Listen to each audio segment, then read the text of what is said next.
This is Keys to the Shop, live interviews from the show floor of Coffee Fest Los Angeles and the Pacific Northwest from 2022, Part 1.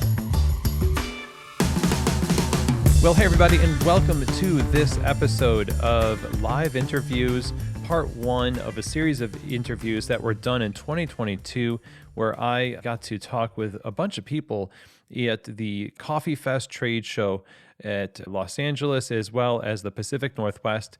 That happened last year in 2022, and right now I want to put this out here to really give you an idea of the kind of great content that you can get from Coffee Fest. These are just a small sampling of the speakers that were available for those shows, very indicative of the kind of content that you're going to find at the coming shows here in 2023.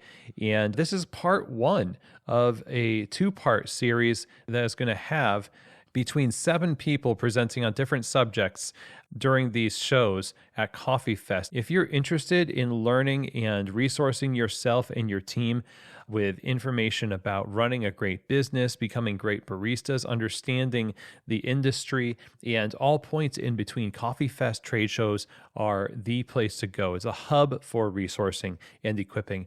And people from all over gather for the free or accessibly priced trainings and workshops, the lectures and panel discussions, such as the folks that we are going to be talking with today. And they have such a great amount of insight and experience to share with you. It's the kind of thing you can expect when you go to Coffee Fest trade shows. Go ahead and check them out at coffeefest.com. Get registered for the new shows coming up this year. Learn more about New York, Louisville, Anaheim, and Orlando. And I hope to see you there on the show floor. Again, check them out over at coffeefest.com.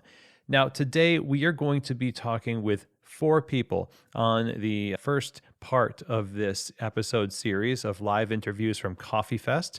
And in order of appearance today, we are going to have Manish Shah, who is the CEO and founder of Maya Tea. And then we will be talking with Stephanie Alcala, who is a trader specializing in sustainable coffee chains over at RGC Coffee. And then following our conversation with Stephanie, we'll talk with the great Maria Cleveland. Maria is the sales director for North America for Ernex Brands and an advisor for the brewing company Brewbird. And I'm excited to have Maria back on the show. You'll find the episode link in the show notes where Maria talked with us and gave us a management masterclass. And so that's really cool. And then we end today's episode with my friend and yours, Jim Gokwe, who is a managing partner with Mighty Peace Coffee. So like I said, we're going to start with Manish Shah. And this conversation today, Manish presents on, you guessed it, the subject of tea. As the founder and CEO of Maya Tea Company, which has been in operation for 26 years. Manish has been super influential in the world of tea and has been educating thousands of people on the subject through his company, through Coffee Fest. And at these shows, he presented on tea trends. And Manish takes us through tea trends today on this conversation. And is a subject that we've covered many times on Keys to the Shop, where we talk about the subject of tea as this is not just an afterthought of something that you put on your menu at your coffee bar. We're all about taking on different menu items that may not be coffee with intentionality to gain understanding, not only of the product itself, but its place on your menu and what it means to the consumer. And Manish does a fantastic job here breaking this down for us. It's always fun to talk to him about this subject. So let's get right to it. Here now is my live conversation on the show floor of Coffee Fest with the founder of Maya Tea, Manish Shah. All right, Manish, welcome to Keys to the Shop. Thank you for having me, Chris. Yeah, absolutely. You've been doing the show for a long time. Of course, we see each other every Coffee Fest. We do. Yeah, exactly. See is an interesting choice of word because we're always running around, right? So it's sort of like pass each other at Coffee Fest. Exactly. Ships passing in the night, basically. But we're busy interacting with people, and Coffee Fest, as people hear me talk about all the time, is based on coffee retailers and their needs. Sure. And you've been doing this show for what now? It's 17 years. We started at Coffee Fest in Las Vegas in 2005. It was actually my first trade show. Wow. And it was wild, and it's been a big part of our marketing. And we've rapidly expanded. The first early days, we only did Las Vegas, and then eventually we started doing Seattle just a couple of years later. And so it's nice to be back here, especially with the weather so beautiful and the people in such great spirits, amazing spirits at this show. And now in the East Coast shows. So it's been at least a decade or more where we've done all the Coffee Fest shows. And they've been a big part of our growth, our interaction with the community, how we connect with our customers, so the existing customers. So it's great. Yeah. It's been good. And so since 2005, I mean, one of the things that you do here at the show, and we all do, is interact with people who are trying to figure out how to run their coffee shops and understand things like espresso, like latte art, or tea, right? Mm-hmm. And so in 2005, we're talking about the early third wave kind of coffee movement. Sure. And I'm not sure what the perception of tea was like back then. I know that I didn't really personally have a lot of awareness of that. Yes. And you've been talking about it with people ever since then through your company, Maya Tea, where you interact with people at the booth. You just talked today on a presentation called Tea Trends. Sure. Yes, right? indeed. Which is pretty much the umbrella term we could give to everything you talk about. Well, it's kind of what I've done from the very beginning. Honestly, if we're talking about tea trends, that's what we have to do. We have to sort of stay on trend. When I started in the business was in 1997.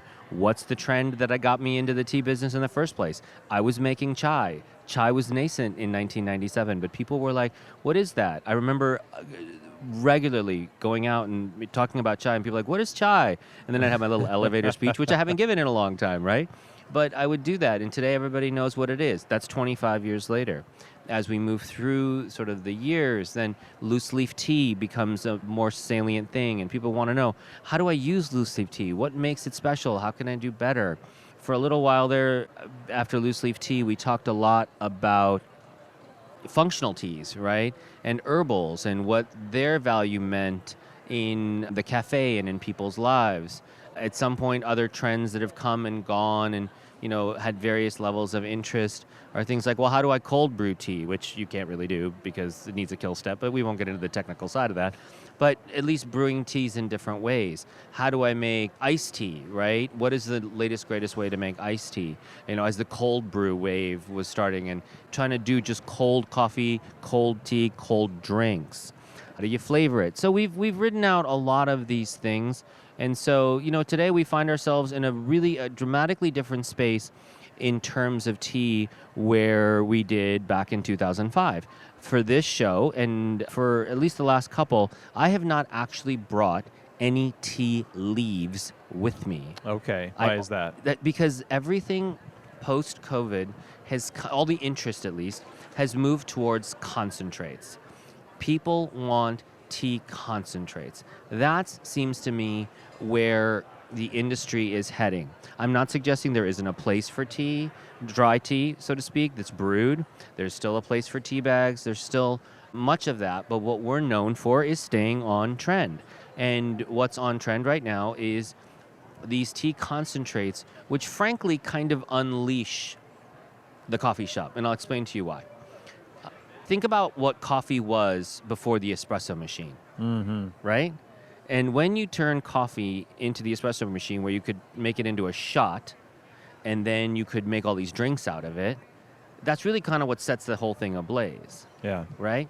So if I'm making a concentrate, I'm effectively making a shot of tea, very much like a shot of espresso. Okay. Now, you can make a latte out of it, but that's not where the love is, right? Where's the love with a shot of tea? Well, you can make it hot like you do traditional tea, like an Americano. Right.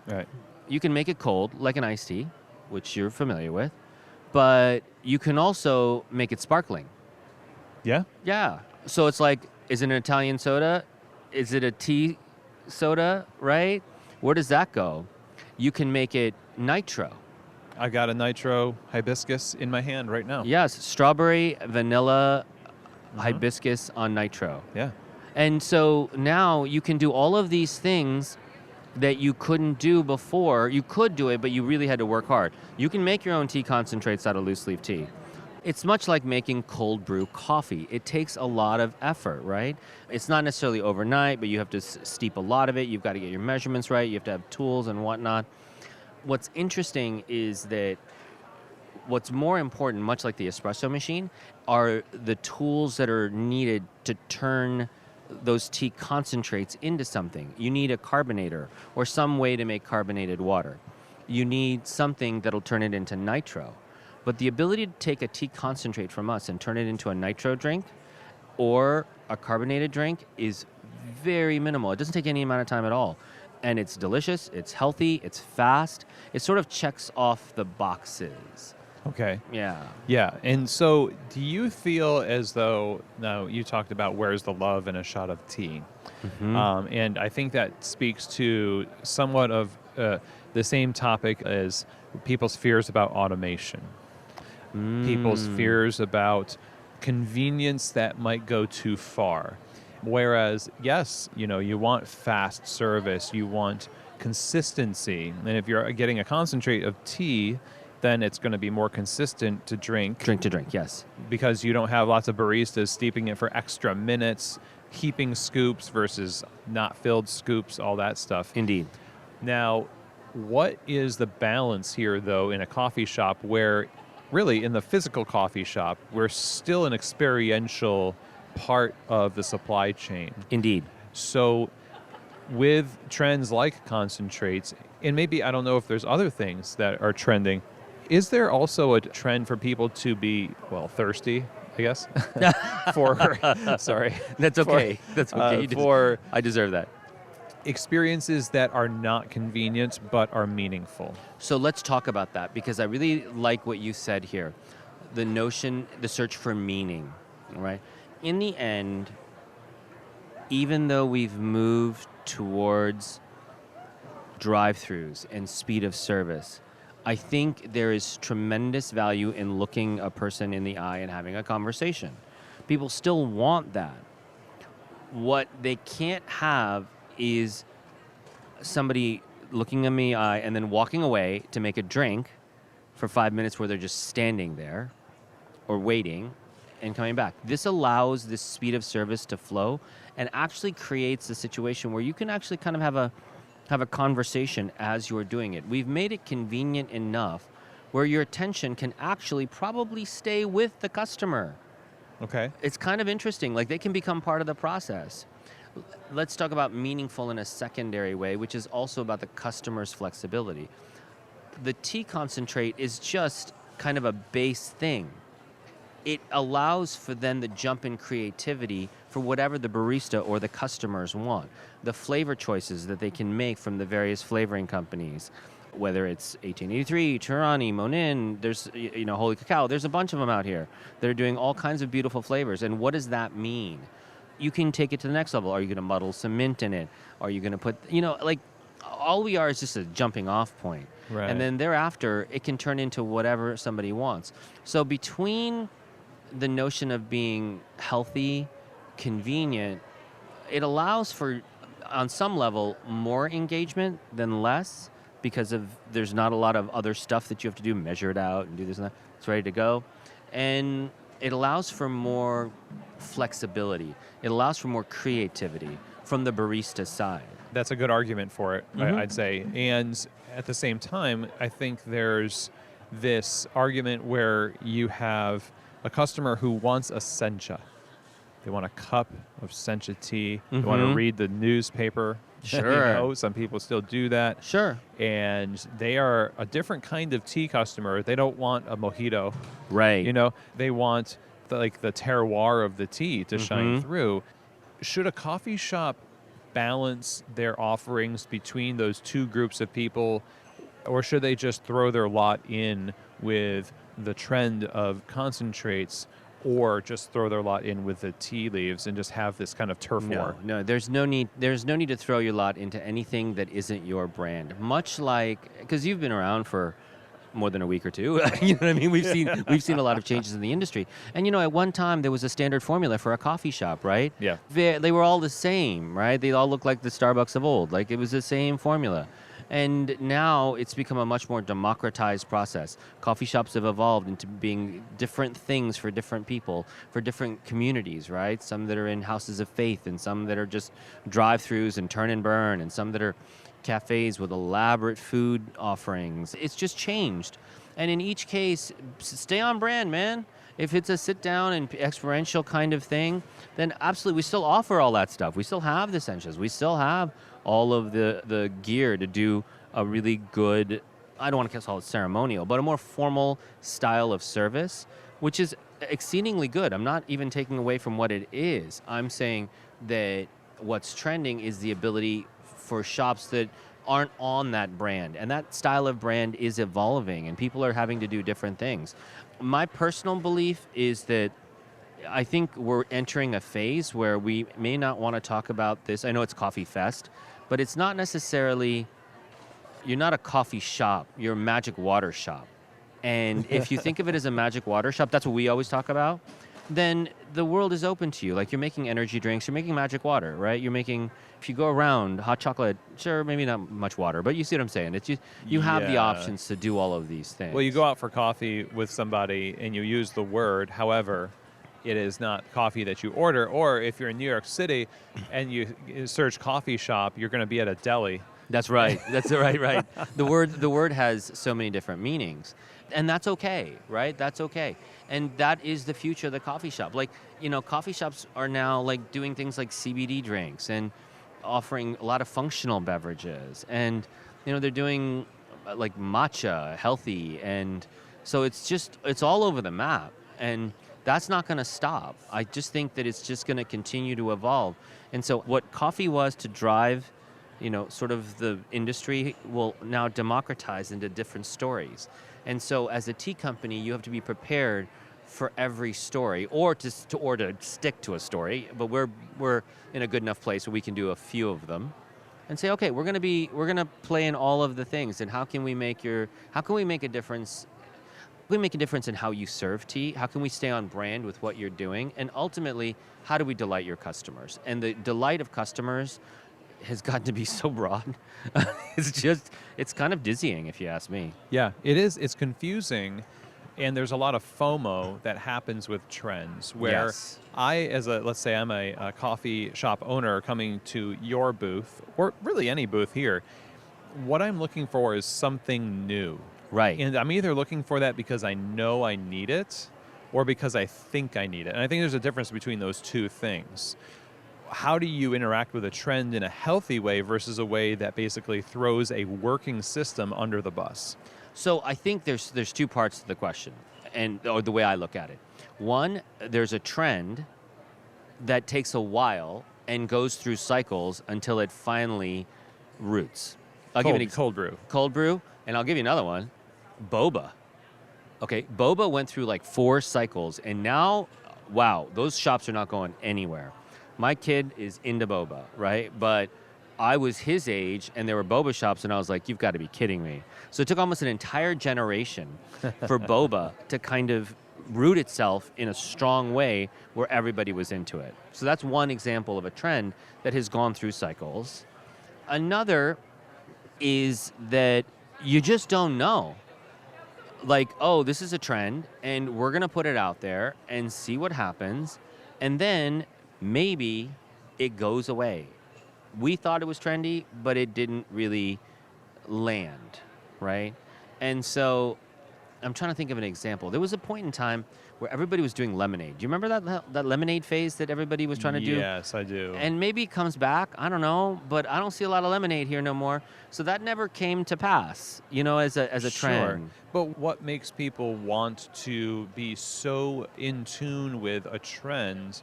Let's say, what I'm thinking about is, if you have a coffee shop where you are already delighting your customers, but then you feel a sense of insecurity that FOMO, like, I need to offer something different.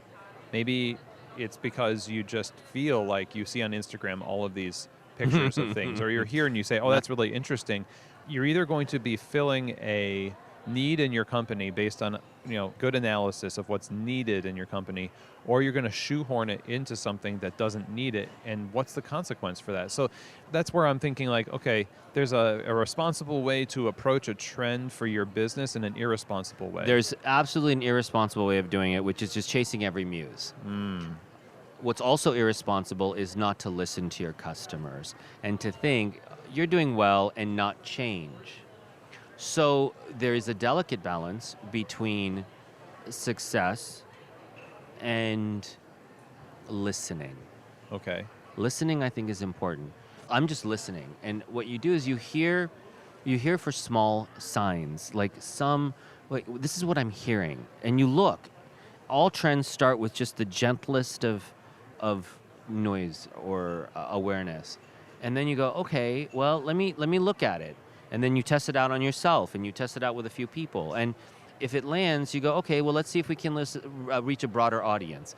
And then it goes to a broader audience. And then people try it, not fully commit, but you give it a shot. And then if it and customers respond like, oh, that's pretty cool. Oh, that's pretty cool. Then you can have more confidence in moving forward. And then if it doesn't, give yourself permission to say, you know what, I tried, but it really didn't take. I'm not going to shoehorn it. That's a bad idea. Yeah. Let's let it evolve. I think that's a responsible way. If it grows, not necessarily organically, like don't say anything, but if you do put it out there and don't push it, and then just give yourself permission to maybe retreat a little bit, rework the formula, figure it out, and go with the flow. I mean, that sounds kind of corny, but kind of just listen. And eventually a trend becomes something that maybe needed to, like maybe you thought it goes in one direction, but it actually needs to just go off just a little this direction. I'll give you an example of one if we have time to talk about it. So part of the tea concentrate line is a sweetened version of tea sodas. So I have a black tea cola that tastes like cola, a classic soda, Sure. but has black tea in it. So is it iced tea? Is it cola? Is it a soda? I thought that was kind of cool, right? I did the same thing. We have grape hibiscus, so it's like a grape soda with hibiscus tea in it, healthy, half the sugar. Seems kind of cool, right? It's not landing. And so at this show, I'm like, well, what's going on? So I'm asking customers. They're like, well, it's just kind of weird. You know what would be better is if you just made this like into Earl Grey. People just want like Earl Grey tea sparkling, right? So I went too far. Okay. Yeah. So the notion of tea soda and sparkling tea was ideal. I didn't need to attach it to a soft drink flavor model. I should just have gone maybe a step shorter and stuck with it so that it was closer to tea. They still wanted tea.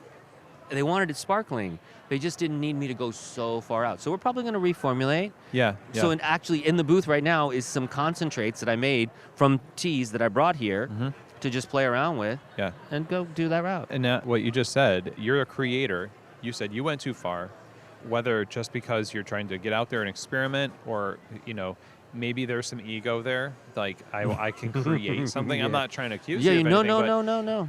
Owners will do the same thing, though, because they have the ability. It's their company. I can do what I want. I will maybe have, as an owner, you would have the ability to go too far yourself. Absolutely. By introducing too many new things that freak your customers out, and it's not on brand. So people talking about Maya tea, cola, or I don't know, or X coffee shop, because of these things, and now all of a sudden you've got like sculptures of bunnies in the foam in your latte. I don't know. No, it could go off the rails. And you're like, I thought it was really fun and people love it, but what about us people? Yeah. Your people. Customers. In the end, this is the best metric I use. This is for me. I don't want to speak for others, but this is my metric. First of all, if something doesn't land, I don't take it personally, except for the fact that I want to make sure that just because I went down this road and a few shops or a few of my clients or somebody went down the road with me, that I square up with them. Like, look, thanks for taking this road with me. It didn't work. Do I owe you anything for taking that risk? That's the first thing. The second thing is, what is the North Star? And the North Star is always, am I delighting the customer, the end customer? If that's not happening, well, at least my intent was to delight. Not all the jokes land, right? So you can't take it personally just because the joke didn't land. Yeah. Just because you weren't able to create the delight, but at least that's your North Star. And honestly, the only way to delight is to take risks. Good point. Because that's the only way to delight. And if that's your focus, you have to take some risks. And mitigated risk with vulnerability and saying, you know what, I took a risk. And if it didn't work, I'm sorry, but I'm going to keep trying. And most people at least the shop owners and even customers are like, that was a really good try, man. Everybody is always okay with you trying. Yeah. Nobody's like, oh, wow, you have a new English breakfast? The crickets. Yeah. Exactly. You know what I mean? Yeah. Yeah. And I think maybe because people understand that they too would do the same thing if they were in your position. They can connect with that. Yeah. And because they took a risk. And ultimately, every entrepreneur, every independent coffee shop, that's a risk. Yes, They're not always going to land. And they're not always, that's just not. So I think we're all in the same boat. We're just trying to listen to our customers. We're trying to listen to the people. We try to hear what they want. How do we delight them? How do we make their lives better? And the formula is ever changing because people are ever changing. And that's okay. That's okay. It's fun. And it's fun. That's what makes the business fun. Manish, thank you so much. Where can people learn more about Maya Tea? They can learn more about Maya Tea on our website, mayatea.com. You can find a bunch of my old podcast episodes that I haven't done in like 10 years. I love being on a podcast, but I haven't done one myself, called Steeping Around. It's steepingaround.com. We have Instagram, and we're not super active on Facebook or Instagram, so in that regard, I'm not on brand, but it's there, so it's good. So just concentrate, on the website. On the website, mayatea.com. Yeah. Yes. All right. Awesome. Well, thank you for having me, and I'm so glad to be back in Seattle, and I guess we will see you at the next show. That's right. See you in New York. Indeed. We'll Cheers. do. All right, thanks. Well, I hope that you enjoyed that conversation with Manish. Also, if you want to learn all you need to know about Maya Tea, the great place to do that is over at mayatea.com. Huge thanks to Manish for sitting down with me at Coffee Fest. And if you're at one of these shows, be sure to look up where he is speaking and go to his lectures. You will not regret it. So onwards, we go here to my next interview, and that is with Stephanie Alcala. The subject that we're going to be covering with Stephanie is the subject of sustainability. Like I mentioned, Stephanie Alcala is a trader with RGC Coffee, which is a family-owned importer who has a robust in-house supply chain sustainability program that enables Stephanie to pursue her passion for agriculture, community, and economic development. Stephanie is also an adjunct professor and industry liaison at Whittier College for the Department of Environmental Science. And at Coffee Fest, Stephanie was able to present at a panel discussion on sustainability in the coffee industry and the future of responsibly sourced coffee. And I think that's where we really wanted to focus here, was on the idea of what responsibly sourced coffee means. We hear the words of sustainability and responsible, all of that stuff, but it's something that deserves a good amount of conversation. And so in this 20 or so minutes with Stephanie, I think she does a good job of presenting her idea of what it means to pursue and promote responsibly sourced coffee and to create sustainability as the norm within our industry. So I hope that you enjoy this. Let's get right to it. Here now is my conversation about sustainability and responsibly sourced coffee with Stephanie Alcala. Well, Stephanie, welcome to Keys to the Shop. How are you today? I'm good, Chris. Thank you. How are you? Doing great. We missed each other at Coffee Fest. We were saying, hey, let's have a conversation around your presentation. And you're one of the presenters at Coffee Fest in Los Angeles most recently. But, life happens and we have technology to draw us together and have a conversation. So I'm glad we get to do this. Yeah, thank you so much for reaching out again. And it would have been great to do this in person, but life goes on. That's right. Here we are. So let's kind of get the groundwork, going here by talking about what you do. You work with RGC Coffee. You're a junior trader with them out there in Los Angeles. Tell us a little bit about your role at RGC Coffee. Yeah, so I've been working for RGC for about 2.5 years. I joined the team March 2020.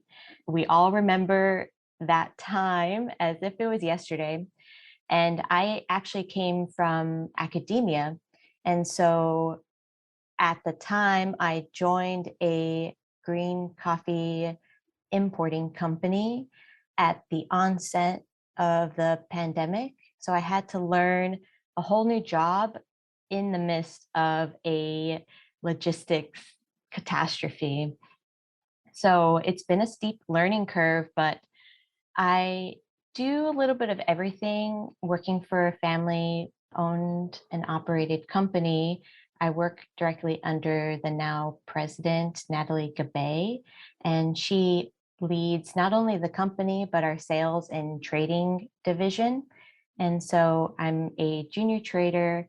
I work in primarily sales, but I also do the marketing and communications.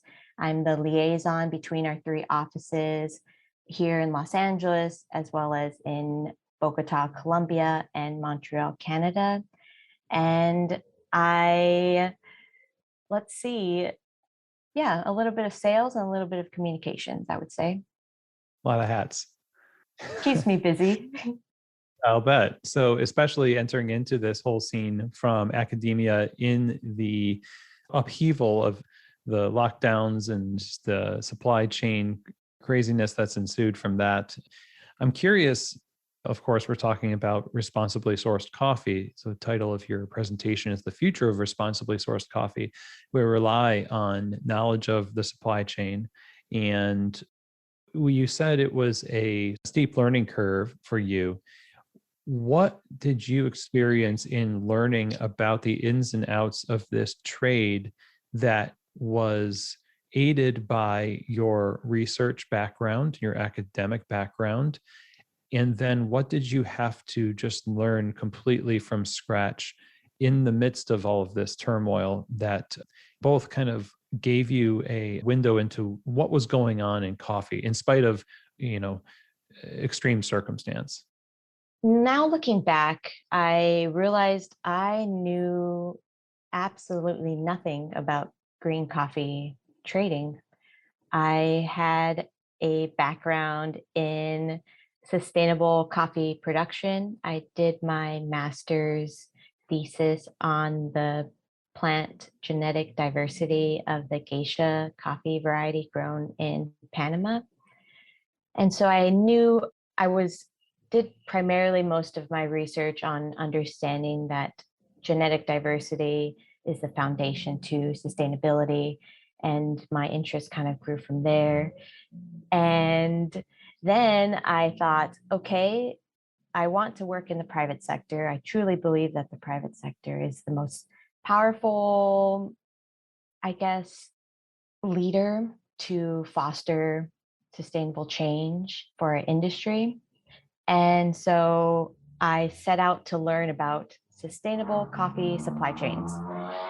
And I transitioned into teaching an undergraduate course at Whittier College called Sustainable Coffee Supply Chains. And kind of what I do is if I want to learn about something, the best way to learn is to teach it. So I started teaching a class about this and learning really alongside the students there. And that's how I got into this position that I am now. I was talking with some industry people and trying to better understand this line of work that I really wanted to pursue. And so when I got connected with RGC Coffee, they were so kind to bring me on and teach me everything. And at that moment, I realized I don't know how coffee gets from the farm to the roastery, and every single person, step, document that is involved in making that happen. And really what logistics and importing is documentation. How can you ensure that this coffee I'm purchasing is truly the coffee that I'm going to be receiving? And you need to have every single actor involved from the port of export all the way through into really the warehousing or the delivery truck service provider.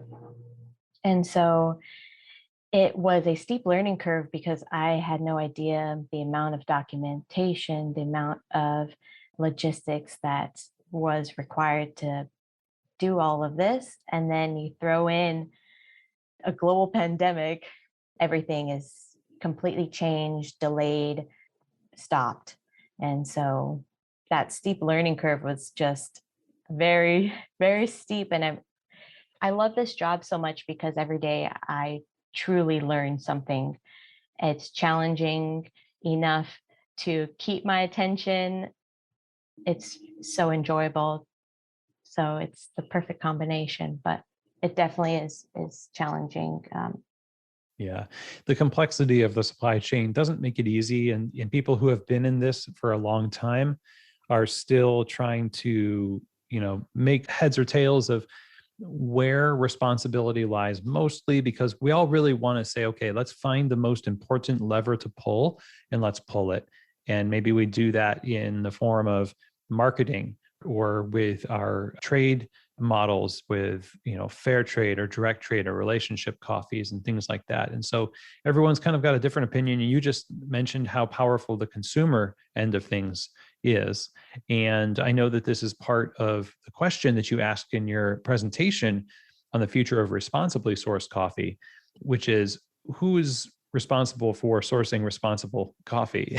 And certainly it seems like we in the consuming world, I'm including roasters in that, I suppose, have the ability to pull that lever a little bit harder because we have the seat of privilege in that sense. So I'm curious how you would answer that question that you posed in that talk.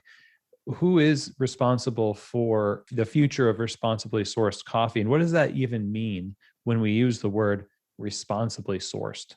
Yes. So for my talk, I wanted to have a clear definition of what I mean by responsibly sourced.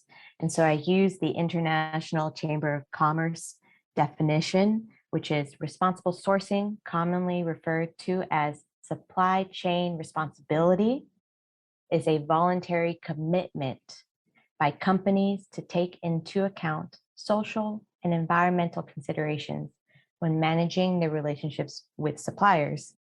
So it's really up to every single actor in the supply chain to take responsibility from their partners that they have a trusted relationship with.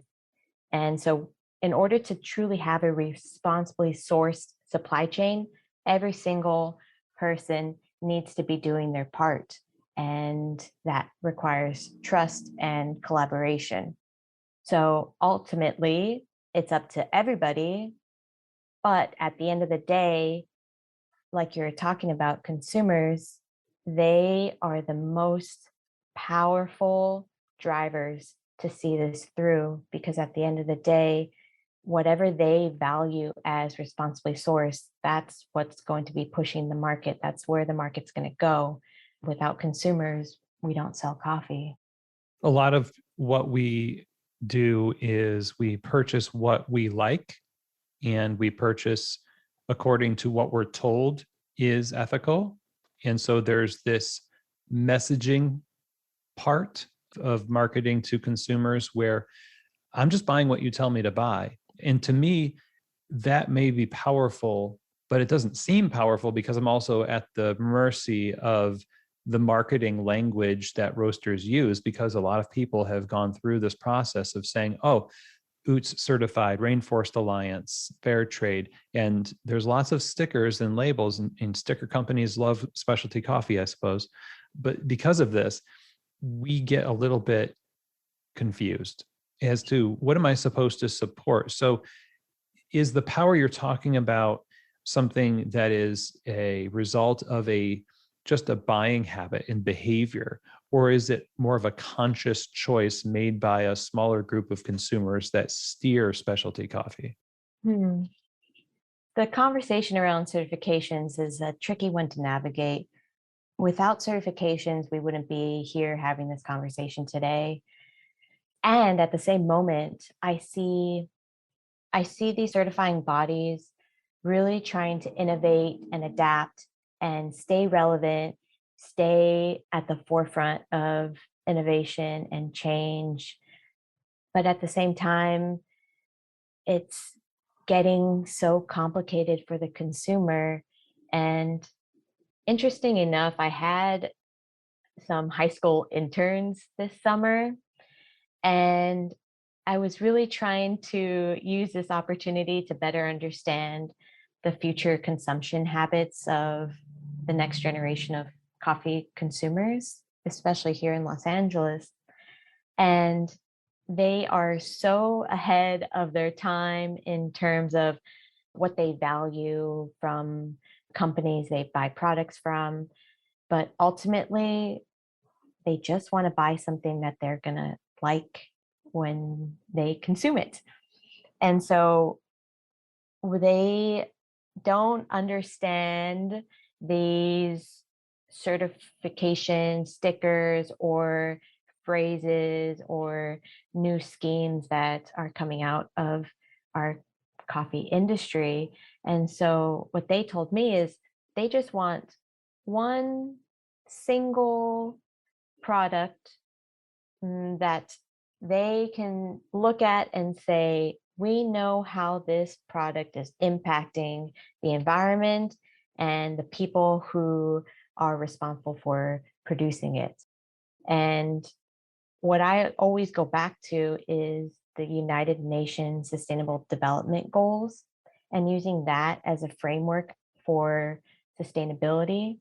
And in the talk, I actually propose a concept called donut economics, which is how can we achieve sustainable development within the planet's limits. We all have these, the planet has a finite amount of natural resources. And so, how can we improve the standards of living for people while not progressing past this threshold called the planetary boundaries? And so, it's an interesting concept because the Sustainable Development Goals, they say this is the ideal scenario we need every country to achieve. But it doesn't talk about the pathway to get there. It doesn't give a roadmap to help companies, help countries, help cities achieve that. And so I came across in my research this new theory called donut economics, which does just that. It tries to help any organization pursue sustainable development within planetary boundaries, within the Earth's capacity to have humans and the environment coexist in harmony. And so I'm trying to imagine how we can push our industry towards a more unified agreement of what is a sustainable product, what is responsibly sourced coffee. In my opinion, responsibly sourced coffee should just be a coffee that's actively pursuing sustainable development within planetary boundaries. Mm-hmm. But this means that sustainability is a continuous, never-ending journey. It's always going to be something. There's always going to be something that we can improve upon, direct our attention towards. And so there is not one size fits all approach. There isn't a specific target that we'll achieve one day and we'll say, that's it, we've achieved sustainability, our job is done. That's not the case. We're always going to have to be navigating this world, and the circumstances are always going to be changing. And so, how can we communicate that to the public in a sticker? In my opinion, I think maybe a certification that shows exactly how this product is contributing towards sustainable development would be a more transparent and realistic approach that would bring more clarity to the consumer. However, at the end of the day, what I hear when I go visit coffee shops, when I talk to the next generation of consumers is, yes, they want to make an ethical choice when purchasing a product. This term called the conscious consumer is the ideal consumer that really takes into account how they're spending their money and how their purchase is making an impact. But at the end of the day, like you're saying, we just want to purchase something that we're going to like, that we're going to enjoy. And so that idea of a conscious consumer is just an idealistic hope, but that's not the reality. It's interesting that you mention a conscious consumer as the ideal. In some ways, like when you make espresso, there's fines and there's larger pieces, and it's just an aggregate of different things that add stability, just like concrete, things like that. And the variety of different consumers, I suppose, adds stability, because I imagine sometimes when having these conversations, like if every consumer out there was conscious, they buy less. And we wouldn't be able to sell coffee to people. Like the farmers wouldn't be able to sell their coffee because they're like, I don't know. I don't want to. It's got to take time. So it seems like we need, like, that sticker would be a great way of having people at least like think about it for a second and then like check out, not check out, but freely purchase without having to check their conscience and do some deep soul diving every time they buy a bag of coffee. Which sometimes is the message we send to people, like, hey, do you have a moment to just sit down, close your eyes, and imagine the farmer before you buy this? And, no, we don't. And so, yeah, it does seem like we have some work to do to at least unify around values that we want to innovate towards. And your suggestion for having that as a larger conversation, I suppose that means we have to, each of us, be more communicative and talk to each other a lot more about, what we're doing, what our capacity is within our roasteries. And I suppose that's my question too, is I am listening to this with, I, as in the listener to this conversation, with a roastery. I have maybe a couple of shops, and I agree with you. And I think it's great. But one of the things that I get weary of is agreeing with people and thinking things are great, but not necessarily knowing what to do next practically within the scope of my own roastery and my own business. So I wonder if you could break down a little bit of some practical steps that somebody in that position might be able to take in order to usher in what the future of responsibly sourced coffee could be. It goes back to education. Knowledge is power. It's the most important thing that we as an industry can do, is to just learn alongside the customer continuously and always, and be open to seeking new information and providing it, and allowing the consumer to take what they want, but just being open and communicative to them is the best thing we can do. We are the experts in this industry, and yet there's so much more to learn. And I always think back to a conversation I had with a friend who said, the more specialized you become in your job, the more you realize you don't know anything and there's so much more to learn. So what we can do really is just provide educational resources and try to be really innovative in our approach to how we communicate to the consumer. And some consumers want to have a face-to-face conversation and they're open to it. Others just want to grab their coffee and go, but maybe they're on Instagram and scrolling through and there's some educational infographics or beautiful pictures with a story that they can look at on their own time. But it's just throwing everything at the wall and seeing what sticks. There's no one approach that's going to push our industry forward. It's just all of us finding our passions and investing time and energy into moving the needle forward in whatever we value, whatever we hold close to our hearts. And that's really the beautiful thing about coffee, is that it's so multidimensional that whatever you're passionate about, whatever topic, whatever values you hold, you are able to pursue that in coffee. And so that is really the future of responsibly sourced coffee, is coffee that has shared value. for the industry and especially for the consumer. Excellent. Excellent. Good thoughts. I really appreciate this conversation, and no doubt we could talk a lot more here, but I'm grateful for us being able to connect, and certainly the people who are able to listen to your talk got great value from your insights here. Where can we learn more? Do you have any place where you put your thoughts out there for the world, or any socials that you want us to know about? I work for a company that feeds me all of the knowledge I know.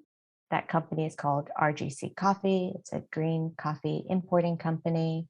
The website is www.rgccoffee.com. I also teach and am a program coordinator for Whittier College, who has a coffee program in the making, 3 years in the making. And we have a small coffee farm on campus, and we're growing a curriculum for the students there. So there's information at the Whittier College website about that. And I'm sure there's other platforms that I just don't have the names of. Awesome. Well, Stephanie, again, it was a pleasure to have you on the show. Thank you. Thanks so much, Chris. Have a nice day. All right. Well, I hope that you all enjoyed that conversation with Stephanie. To stay in touch with what Stephanie is doing, you can go to the website rgccoffee.com, which is the coffee importing company where she works. And also, as she mentioned, the content that she is putting together over at Whittier College. Go ahead and check them out over at whittier.edu. And you'll find links for these in the show notes. Huge thank you to Stephanie for joining us on the show and talking about this very important subject with us. And now we get to our conversation with the great Maria Cleveland. As I mentioned, Maria has been on the show prior to here, actually in episode 105, Leadership and Management Masterclass. Maria has spent over 34 years in the hospitality industry and in leadership in hospitality.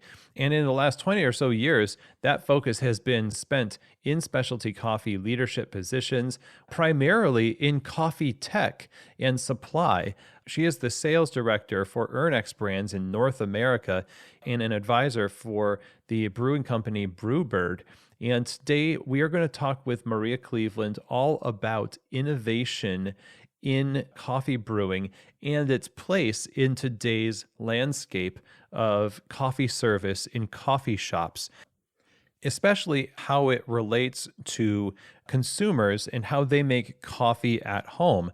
And this is obviously something that Brewbird, the company Brewbird, where she is an advisor, is focusing their energies on.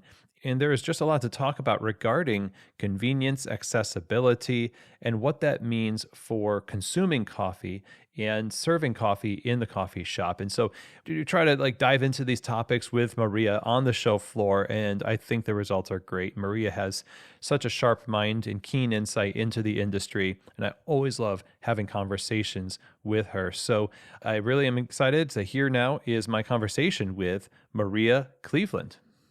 All right. Well, we are here on site at Coffee Fest with Maria Cleveland. Hello. Hey, Chris. It's great to have you back on the show. We talked to you quite a long time ago. Oh my gosh, it was so many years ago. I was in Santa Barbara on a vacation, and I had to visit my friends at Dune. And I said, "Hey, I got to do this podcast. Can I be in a quiet part of the roastery?" So. It was great. Yeah, we loved having you, and so I'm glad to run into you in person here. And we were having a conversation a little bit about coffee technologies. Now, we talked to Shad Bays about technology advancement in espresso equipment and what it means for coffee bars and that kind of thing. And we had a really great kind of a deep conversational, philosophical conversation around this. And another element of convenience that technology brings that's not commercial necessarily is consumers, Sure. Right? And we've got lots of different machines out there. You've got, I was thinking about the spin machine. You've got, well, some people will say, well, the most convenient would be a K-cup machine, you know. Sure. You have them in hotels. And there's this huge market for consumers to just have this little machine. It lives on your counter, and it makes you coffee. That's what we want. And we in specialty think we need to have a piece of this, and we can make it better.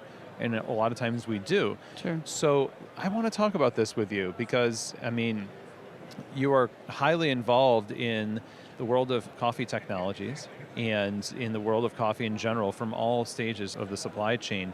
And so my first question, I suppose, would be, what makes people want this more now than they did before? I think that consumers in the last 10 or 15 years, they have a cafe experience. They like, wow, coffee can taste like that. It can, wow, is there blueberries in my cup? No, there's not blueberries in your cup, but that's a natural Ethiopian. Like, and they want to be able to brew a great cup of coffee at home, but it's, we sometimes as an industry make it look too hard, right? Mm-hmm. My friends at Newsy are taking that kind of single cup and putting it in, in a tea bag, right? And you're able to dunk it for 5 minutes and, or they have a pour over, right? Which gives you the ability to like go to a hotel room and take your Keurig machine, but then do a pour over. Mm-hmm.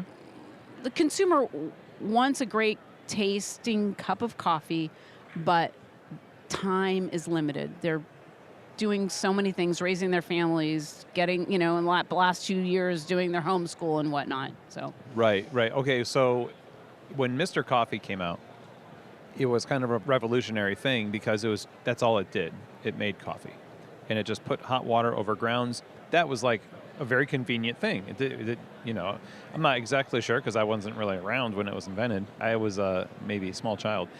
But it is now just the pick of the litter. And we in specialty want to embrace this so that you said pour-overs. You can have these pour-overs in your hotel room. And there's this part of this convenience that we want to hang on to. It's this craft part. Mm-hmm. You can do a pour-over, and a convenient pour-over. And the question is, why not just eliminate pour-over in general, right? Why hang on to the craft element and make a convenient craft thing? Is there some value that we're trying to deliver to the customer by making them pour over the water? And you know what I mean? Right, and then they do it too fast or too slow. Sure. And it doesn't work out as well. Right. Okay, so in your opinion, do we need that in the coffee experience to add value to specialty coffee? Not necessarily. Why not? Well, let's put it this way. At home, what do I have? I've got a Bonavita, I've got a Baratza grinder, and I've got a Clever dripper. When I get somebody's coffee that they, sent me home from a trade show and I want to make sure like I'm brewing it consistently, what am I going to do? I have a certain setting on my Baratza and I put it in my Clever dripper and I put water over it for 3 minutes and then I evacuate it into the cup and it's like, Easy. It's easy. Yeah. I want easy. Yeah, and that's easy. And then, so what you just said, I've seen an ad for a company I won't mention, but the ad had basically your setup in it. And it was one of those infomercial, like ridiculous, like this person can't hold an egg in their hand without crushing it. Like, why don't you have this gadget do it for you? Yeah. Like, but they have a grinder, and you don't want to grind coffee. You don't want to like, water, what's that? And so most people listening to this would think, yeah, that is pretty simple. But then other people are like, no, I see an opportunity to make it even simpler. Yeah. So then, okay, why are we doing that? What's behind that? Are people actually asking for simpler, or are we just inventing it for them? Well, let's put it this way. 15 years ago, you would go to a grocery aisle, and if there's a 24-foot set of coffee, at least 4 feet of it was whole bean coffee that you're going to get bulk, and then there was probably another 8 feet in bagged coffee, and then there was only 4 feet of capsules. Right. Last time you went to a grocery store, did you analyze the set? Out of 24 feet, there's probably at least 16, if not 20 feet of it is now in a capsule format. Mostly that. So the consumer is yelling to us. They want it quickly, and convenience is key. I guess. Right? Yeah. Well, they were marketed to like this is a machine that can do it quicker than the way you were before. So part of it's, in my mind, we're sort of like creating a solution for a problem the customer didn't really voice that they had, Yeah. because we had a convenient way to make coffee. Sure. But then they're just like, you're not asking for this, but after I show you, you may in fact be asking for it. Right. So we have the Keurig pods that come out, and then all of a 100%. sudden, the world has changed. Yeah. It's like, when doctors started washing their hands, oh my gosh, people aren't dying. Like, Right. what an invention.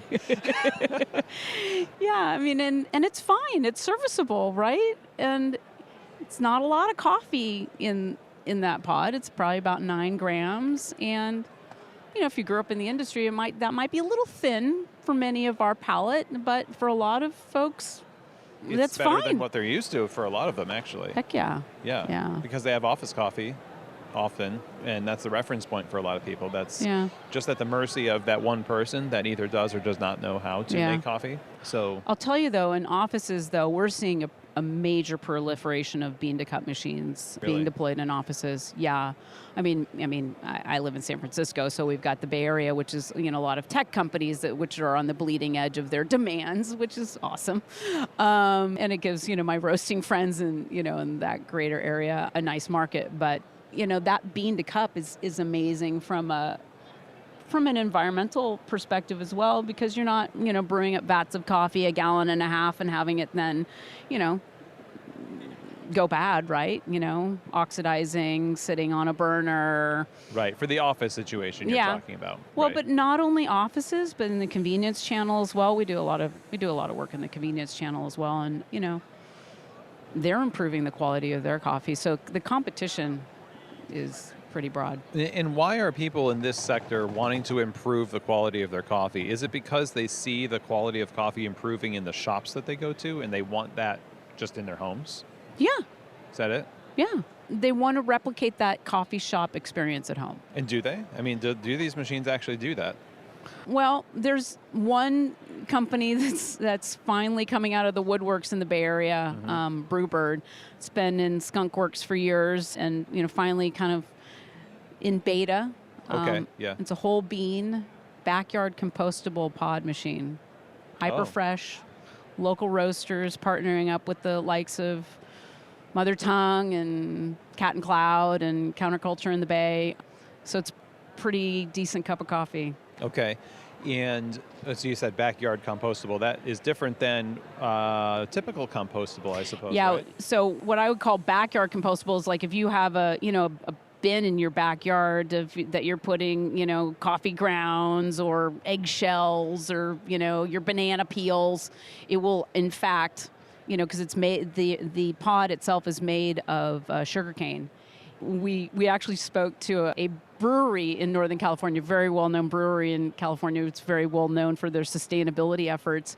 And we said to the founder, like, hey, would you like to demo this machine? And he said, well, if you say it's sustainable, quote unquote, I don't believe you. And he's got his sustainability team has got something called a rot box that, anything that, one of their vendors comes to them and say, this is compostable. He doesn't believe it, so he makes his team put the materials in this smart. in That's this pretty rod smart. box. Like, let me prove it myself, and it passed their test. It was within a That's week or great. so. It was like dust. We all need a rot box. We do. That's pretty cool. So, Yeah. okay, when people hear about bean to cup and pods and things, we get really concerned. We get concerned because, like I mentioned earlier, there's this, like when baristas are afraid they're going to get replaced by robots, when people are looking at super automatic machines, like we're right across the aisle here, like we're staring right at the Eversys machine Yeah. right here. And so I want to know, when we're talking about this and there's this tension between the professional community and the automated convenience community, what is that gap? Why is that there? Because we're artists. I think that we get a little emotional about what we do because it's our art and our craft.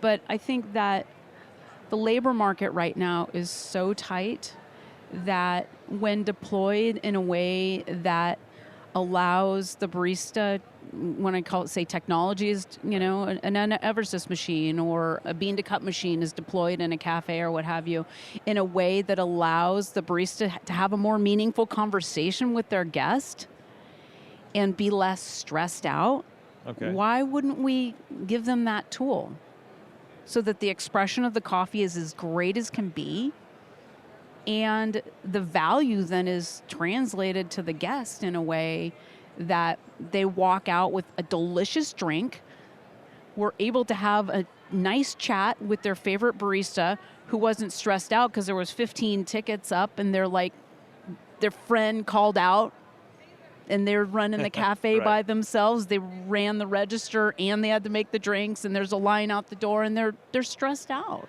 Right. So I'm for the deployment of technology to help humans be less stressed out. Let's put it that way. That's good. And for consumers, we want people to know the story of coffee. We want people to respect the supply chain. We want them to feel the value all along that, right? And at first blush, when I hear, okay, well, we're selling our coffee in pods now. Isn't that really cool? And I think, well, won't that just disengage people from the story of the coffee if they're not interacting with it in this maybe a more complex way or more hands-on way where they can check out? Like in this scenario with commercial scenario we just talked about, the barista is not really checking out, but they are being replaced in a sense so that they can divert their attention to something else, and that is the customer. But it's all still within coffee, right? But when the customer, through the same convenience, has an opportunity to check out because the machine's doing it for them, are we shooting ourselves in the foot by having them purposefully disengage with the story we want them to be involved in? I don't know. Maybe there's more room for then a meaningful conversation with the individual, or maybe the individuals don't really care. They just want it to taste great. Right. Do we need them to care? Maybe is a good question. You know, we think that maybe the way to change coffee is to have customers really, really care a lot. And maybe it's our job to care a lot and them to buy coffee. You know? Well, I think also if you're in a cafe setting and you're stoked about the new coffee from Burundi that came in and sharing that experience with your guest, if the technology that you're using allows you to have a more meaningful conversation, to, connect with that individual as a human and then translate the excitement that you have for this new Burundi, I'd rather go with the human interaction. True. Rather than staring at the grinder, taking the spoon, taking out the 2 extra grams that you overdosed into the portafilter. I'd rather them talk to me rather than nerding out with their spoon, taking out the 2 extra grams. And I suppose if it was a customer, and that's a good point, we don't need more spoon moves, Where I think if I'm a customer at home in my kitchen, and I can make this coffee, it could be said that instead of doing a pour over, if I have something like the Brewbird or whatever I have, and I can reliably count on it to be a pretty great cup of coffee, I probably could focus on that coffee maybe a little bit more and how great it is, rather than the actual production of it making me physically invested. Because I will say, my setup at home, I will drink serviceable coffee, and then I'll brew a second cup to drink coffee that I brewed better. So that first one is like, I gotta get awake. Yeah, I have to be awake enough to enjoy coffee, right? So I know that even as a professional of many decades, that I still can drink all right coffee and not excellent coffee and be happy. And I know these technologies are trying to make it so that you don't have to compromise on that. But I don't think, no one's saying you could make with this pod the same cup quality as a world barista champion or a Brewers Cup champion or something like that. I mean, hardly we could. I'm gonna get you to the Bay. You gotta come have a cup of coffee off of this machine. Yeah. This is your personal invitation. Okay. Off the Brewbird. It's only being deployed in the Bay Area right now in beta, in select offices and the like, with and then there's future plans, but we're obsessed about, and I'm doing it myself, we're obsessed with the taste. Can it taste the same? And how important is taste really when we're talking about economy of meaning here? Because we want to make it less stressful. That's a value. Yeah. We want to make it more convenient. We want to make it more accessible. But then where's taste fit into that? Is it really important that it tastes exactly like the best coffee you could get anywhere? Yeah, I don't know if it needs to taste exactly as such, but if you can deliver a cup profile that is demonstrably better than the other convenient ways of brewing, I think a consumer is going to gravitate to that. If it's like leaps and bounds above what they're currently consuming at home and equally as convenient and delivered to their house, sign me up. Okay. When do you think, if ever, accessibility and technology and convenience will jump the shark? I don't know, when we're just doing things to service our own needs. I was having a conversation with some friends recently about, we need to be mindful that we're at the end of a very long supply chain. And our job is to be in service to those that are growing the coffees, that are processing the coffees on the side of a hill, in the heat, and like our job is to make it accessible and not screw it up for those that, are earlier in the supply chain. And that's the thing that energizes me and keeps me, next year will be my 30th year in the coffee industry. And it's like, that's what keeps me going is I got the easy part, right? Sure. I'm just still, after all these years that, hey, you might want to consider descaling that machine occasionally. Hey, Mom, maybe you might want to clean that machine. You can't get your family to do things. I'm sorry. I say everybody for the holidays, at the holiday season, commit to us that you're going to bring descaler and cleaner home to your family and friends. That's right. It's a stocking stuffer. I think it fits right in the stocking. It does. Yeah, it's pretty. Ooh, what did you get me? You'll thank me later. Yeah. Yeah. So when you say we're in service to the farmers and we want to increase accessibility, so let me ask maybe a very obvious question that might not be immediately obvious to everybody, which is why? We say we want to serve the farmer. We want to represent them well. But what does that mean when it comes to, the brass tacks of this whole thing? Like, is it just more sales? We need to sell more coffee. And that's why we do what we do. That's my preference, Is to it? continue to trade people up to better tasting coffees. Let's continue to pay folks a livable wage for a product that we adore and trade people up. Okay. That's what I've been doing for the last many years, is as much as possible is trading folks up. And just drinking better coffee always equal a move forward for the coffee industry. Not necessarily, unfortunately.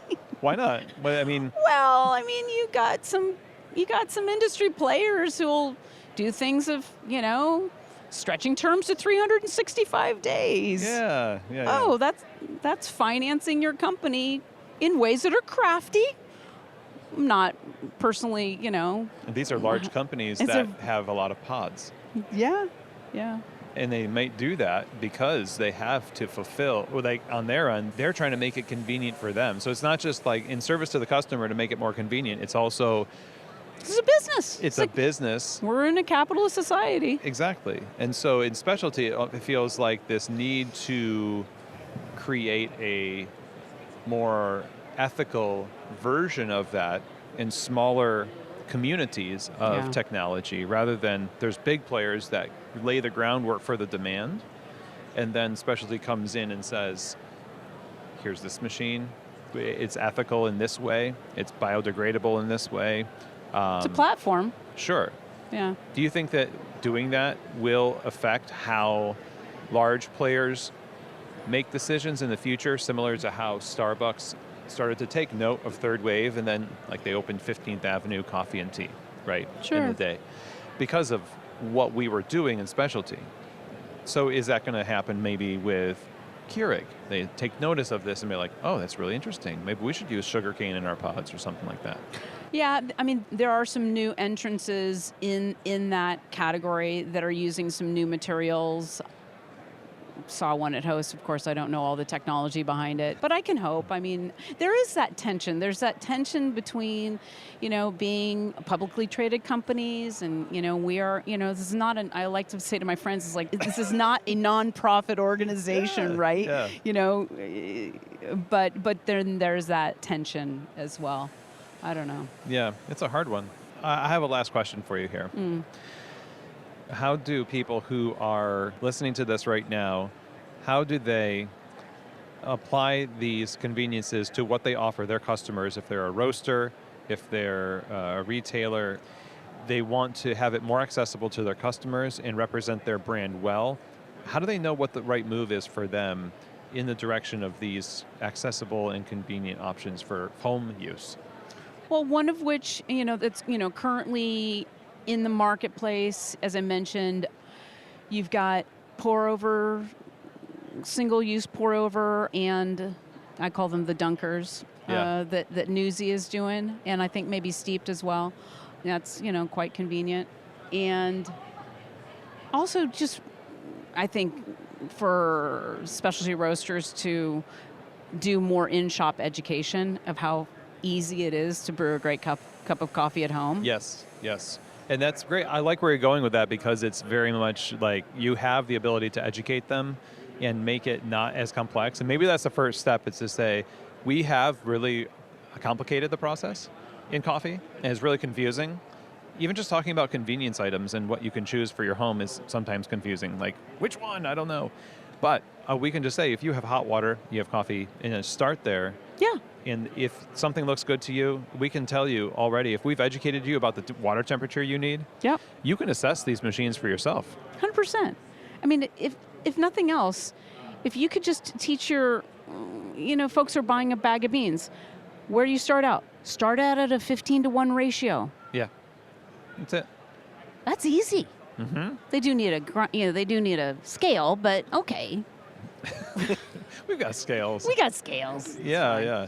Good. Well, this is a fun conversation. There's so many rabbit holes to dive down here, but we're limited on time. Right on. Well, Maria, thank you so much for joining me. All right. Great to see you, Chris.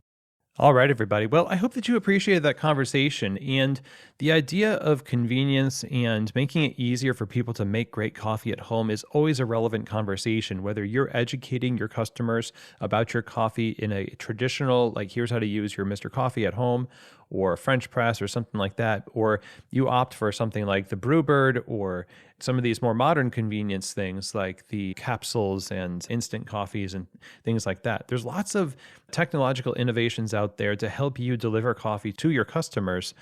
And the conversation around what you gain versus what you lose is definitely something that we always want to be talking about.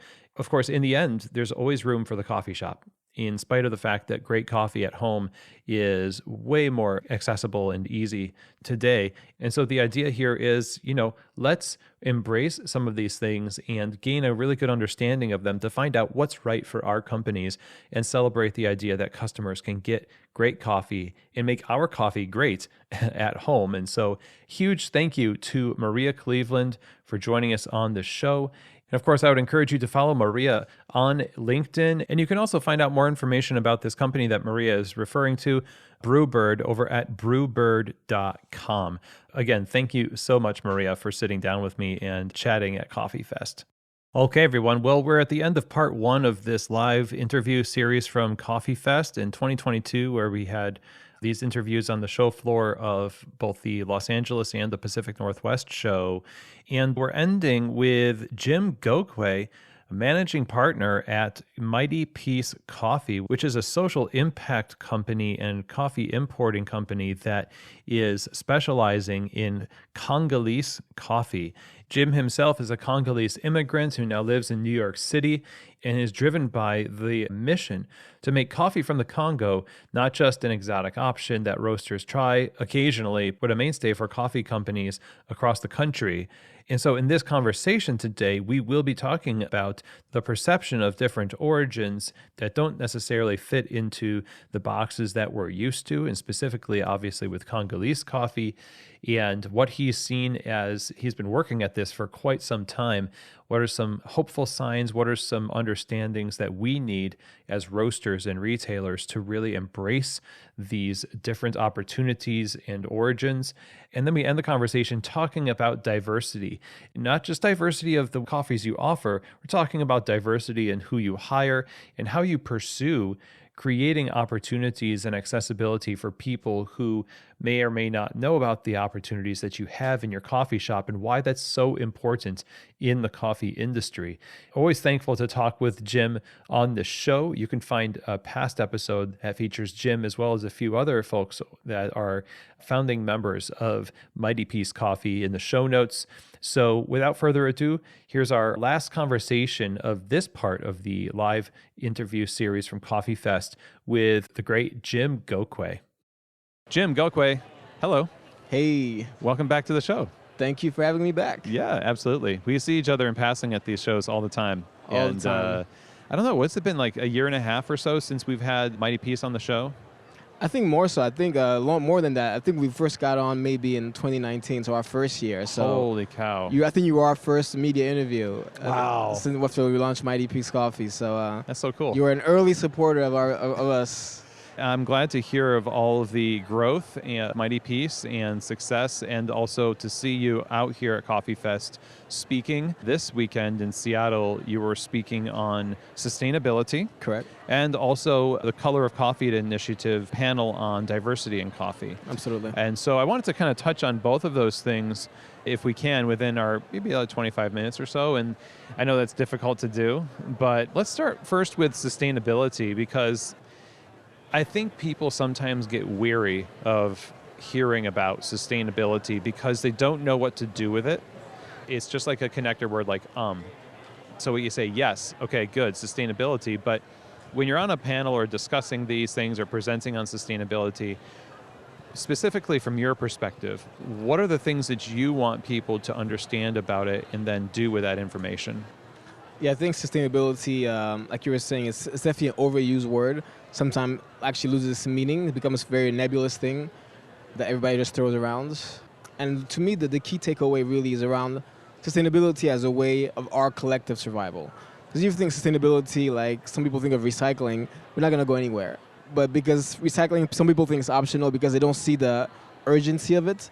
And I think something with sustainability, people think it's something that it's good to say, good to have, but it's not mandatory. But I think it is, because if we're not sustainable, meaning that if farmers can't earn enough to keep doing it year in and year out, if the planet, because we're not planting crops the right way and you're not using the right practices, and basically we're depleting the soil of its vital nutrients, there's no industry, right? So I think sustainability is much.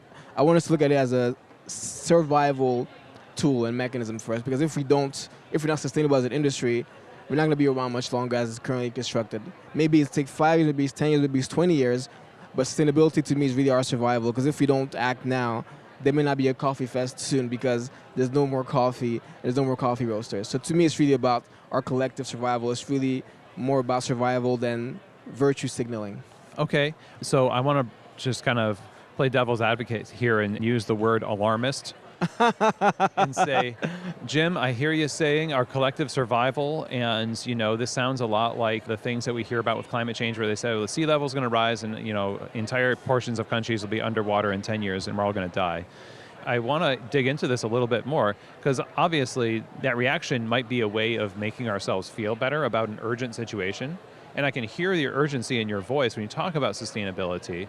So one part of a two-part question, I suppose, would be, for you, where does that urgency come from?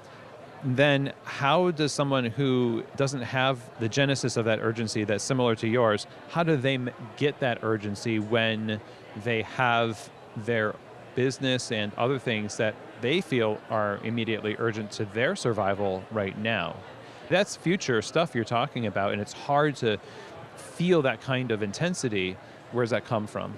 To me, it's really understanding that basically, and I'll take it, even though there may be urgency in my tone, I think there should be urgency in everyone's tone, really, because it's very important, very urgent. Like in the sense of, let's say, farmers year in and year out don't earn enough money to produce coffee because they're either losing money or not breaking even, then eventually they'll stop doing that. And we see an increase in urban migration globally, right? So it's not a future thing, it's already happening. maybe they're not at the scale yet where there's no coffee, but it's happening where coffee farmers are moving, either doing different crops or moving to the cities. For me, working in Congo, I know that if, as a specialist in Congolese coffee, if we don't address this issue, in a few years, we may not be able to get that volume of coffee at that price because very few people will still be doing it, right? So to me, the urgency is, as a business, if you want Mighty Peace Coffee to be around in 5, 10, 20 years, we have to make sure the people that make sure our coffee exists can actually make money through it. And I think sometimes in coffee, when it comes to the producers, we talk about cost of production and break-even point, but I think we have to look beyond break-even, right? Because nobody wants to break even. Like, if you're a business, you want to make money. Yeah. Even farmers want to make money. Look at that, right? So I think the urgency for me is there because I see that our business will live or survive on whether farmers see it as something beneficial for them to do.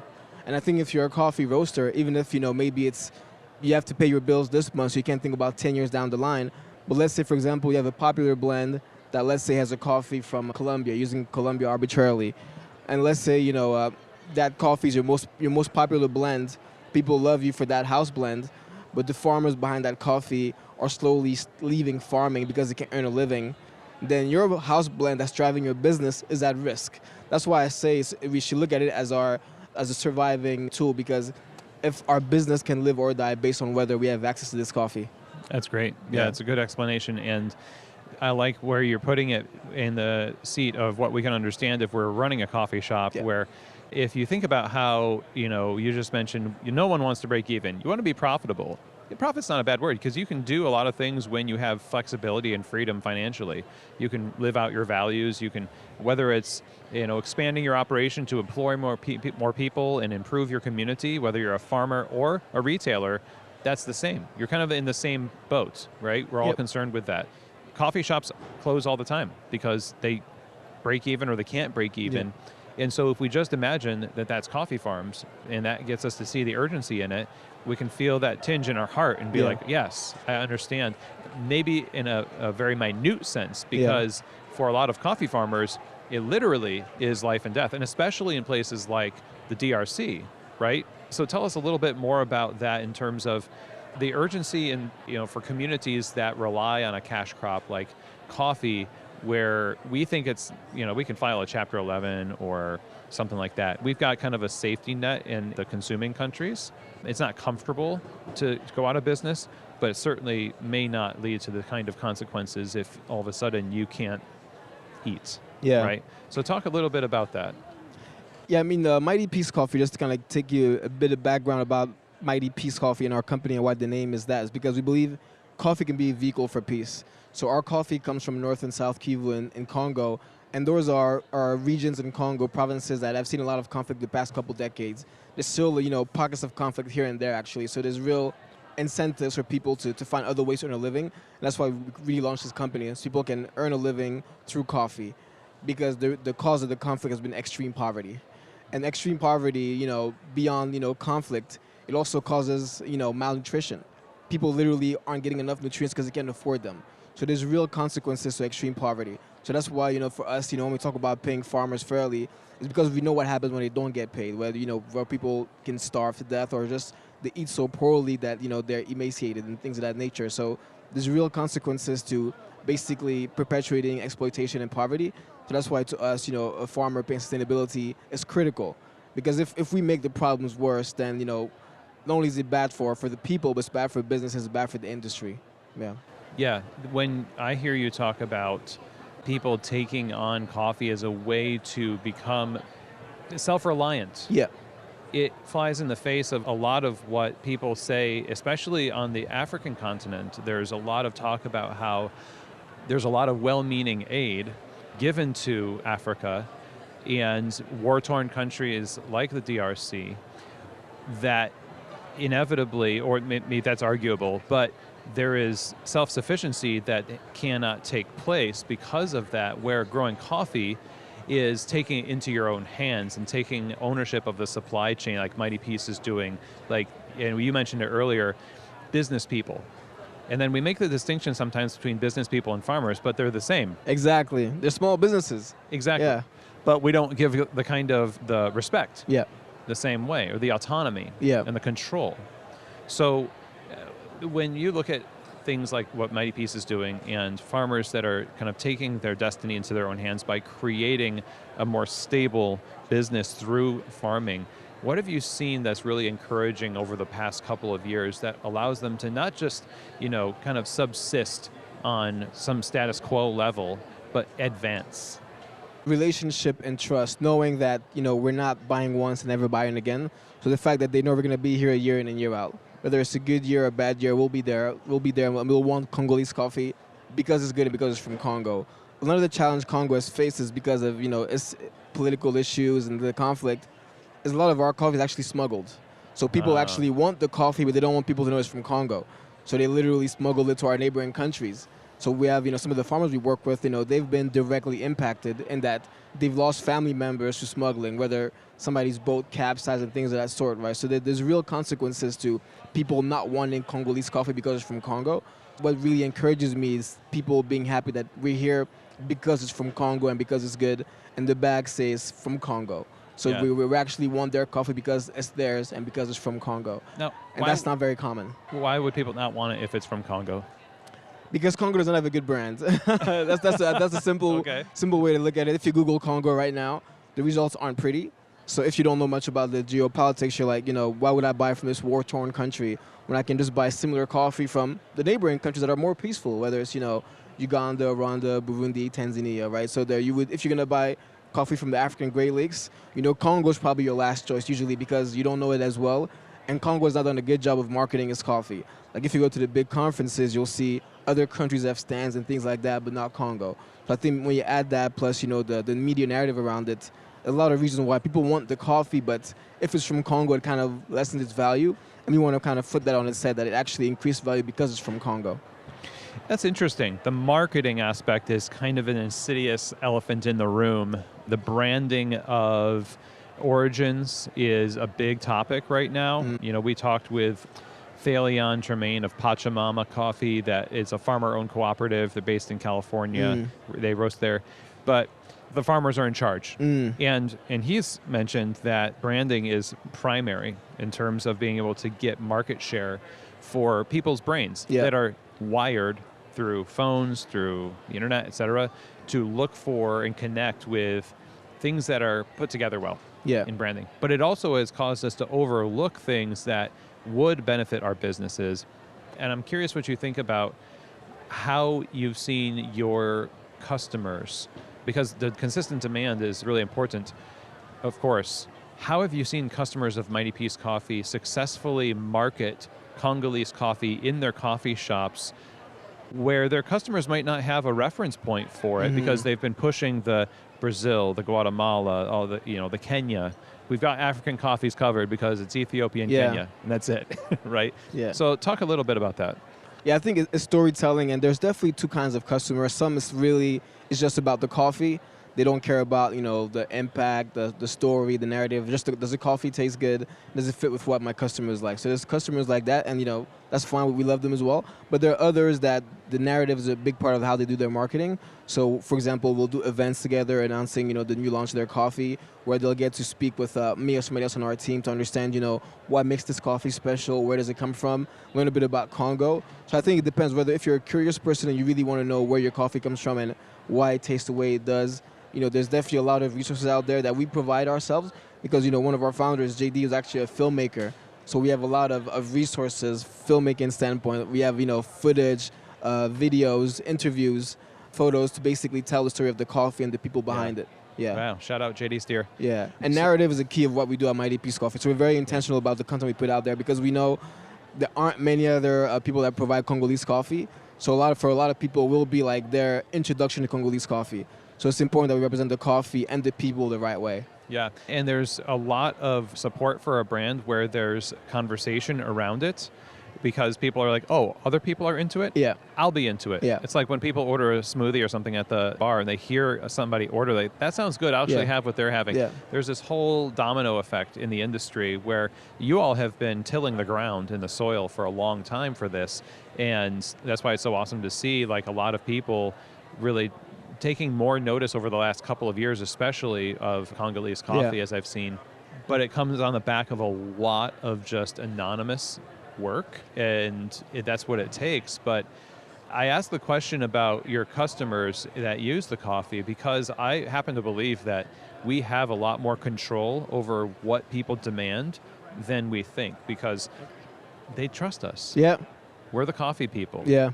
So what's good, right? I mean, if behind the bar, you always hear the question, what's good? Yeah. I want to, and if you start saying Congo, they're like, wow, it sounds intriguing. Yeah. And one more thing, just to Yes. kind of piggyback on that, in terms of, I think people like a reference point. I think when it comes to Congo, because it's in Africa, the first assumption is, how does it compare to an Ethiopian or Kenyan coffee? Right. It's like, where does it fit compared to that? And, what I've seen a lot of our customers do is kind of flip that comparison and say, hey, it may be in Africa, it may be closer to Kenya and Ethiopia, but this actually is more reminiscent of a Colombian and Guatemalan because Congolese coffee is very diverse, very versatile. So like some of the flavors you get from it, you may not expect it because it's African. So I think flipping that on its head it really causes more curiosity. Like, hey, what is a coffee from Central Africa tastes like a coffee from Central America? So I think that curiosity is one way in which some of our customers have successfully introduced the coffee, like adding a new reference point. I think we just like to compare as humans. We have to have something to compare it to.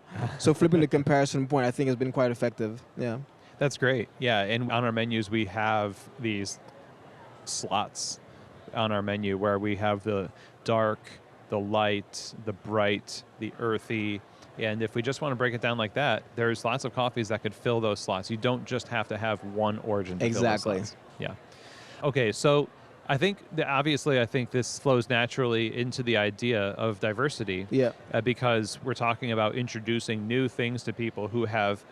We tend to like to find something that works and just stick with it. To it, yeah. So when we're talking about diversity, when you're on the panel for Color of Coffee Collective, you're answering questions. What kind of questions are people asking at those meetings that you find are actually really good questions?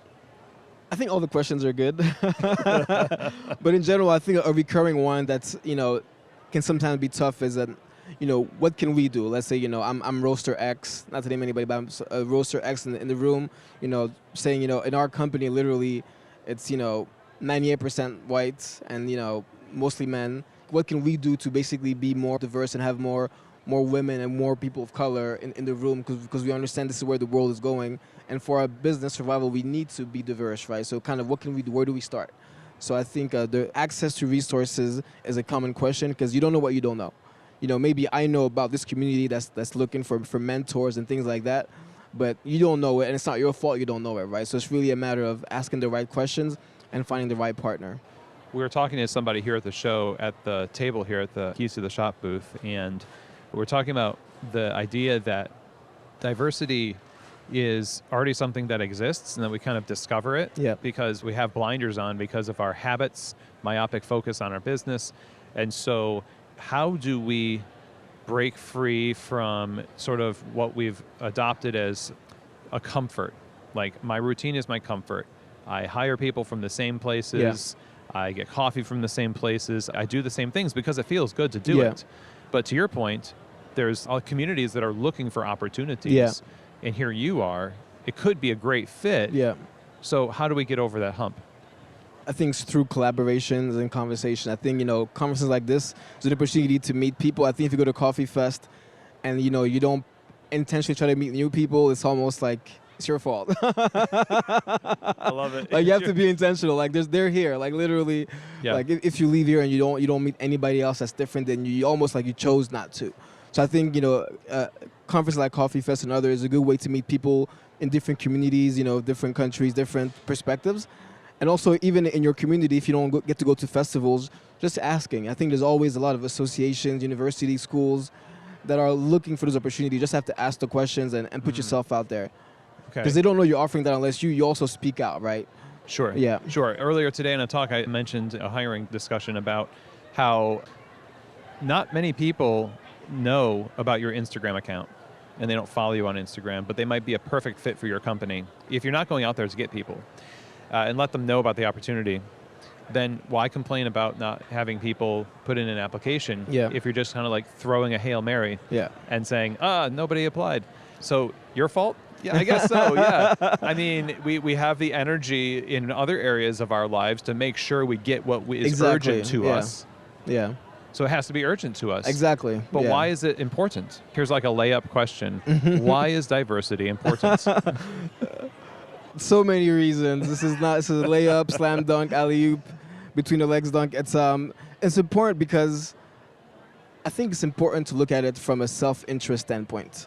Even if maybe your friend group or your friend group or your school group is not diverse, for your business to thrive and survive, you need different perspectives. You need people from different communities that see the world differently than you, because it can open you to different opportunities. So it's important because the world is a diverse place. Again, we're not bringing diversity like you said. It's already diverse. It's just a matter of actually uncovering it and walking towards it.